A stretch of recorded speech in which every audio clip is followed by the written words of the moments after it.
Tout ce qu'on voulait vraiment en tant que grande fan de mode, c'est avoir un endroit où les filles pouvaient venir en toute confiance, avec comme proposition des pièces un peu exclusives, mais à des prix qui dépassent pas les 20% plus chers de Zara. Vraiment créer un endroit cocoon avec une vraie identité, un peu un petit repère de copines où tu peux venir faire du shopping, boire un café, discuter. Et effectivement, après 3 ans, on voit que la sauce a bien pris puisque c'est vraiment, nos clientes se connaissent, on connaît nos clientes, il y a une chouette ambiance et c'est ça qu'on voulait créer à la base, vraiment.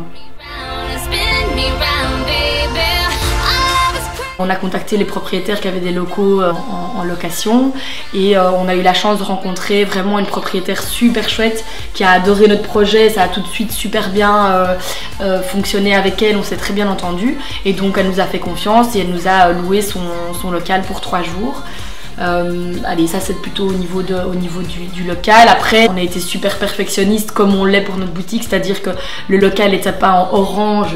On s'est dit c'est pas possible, on a pris 2 jours à tout repeindre en blanc. La propriétaire était ravie évidemment. On a tout repeint en blanc, on est allé chez Ikea acheter des tringles blanches toutes simples. Ça s'est fait assez, vraiment il y a un besoin, il faut le combler en trouvant une solution. On a juste répondu à nos problèmes par des solutions comme on pouvait en fait. Et alors au niveau de la marchandise, au préalable on avait déjà fait un démarchage auprès des fournisseurs avec lesquels on voulait travailler. Et donc en fait on a eu la chance d'avoir 1 ou 2 fournisseurs déjà à l'époque, maintenant on en a forcément un peu plus, mais qui nous ont fait confiance déjà pour 3 jours de vente quoi. Donc on a pu déjà commander de la marchandise à ce moment-là et être livré à temps pour avoir évidemment de quoi vendre pendant 3 jours. La principale raison c'était parce qu'on voulait un peu tester le public namurois. On savait qu'on voulait ouvrir à Namur dans notre ville natale.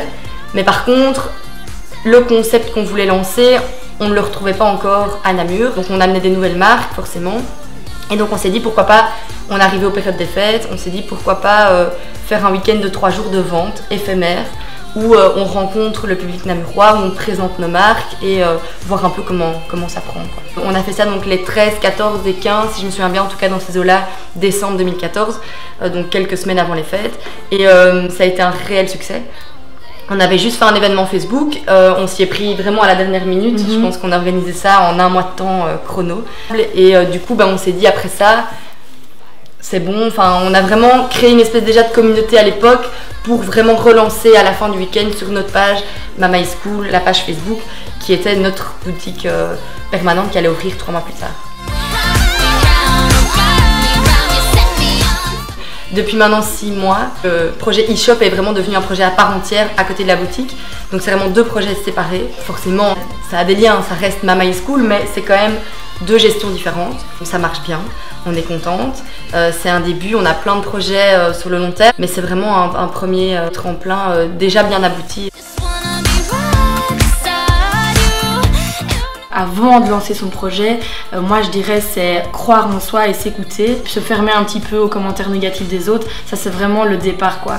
Parce que ça c'est quelque chose auquel moi je me suis quand même pas mal confrontée, c'était les avis négatifs et les réticences de son entourage. Donc vraiment démarrer les bases avec des gens compétents autour de soi qui vont nous aider, c'est prendre le temps de réfléchir à quelque chose d'unique et donc vraiment de développer son projet au maximum, de le mettre sur papier, pour avoir vraiment une vision globale de ce qu'on veut faire. Et puis après, c'est de s'inspirer à droite à gauche tout le temps.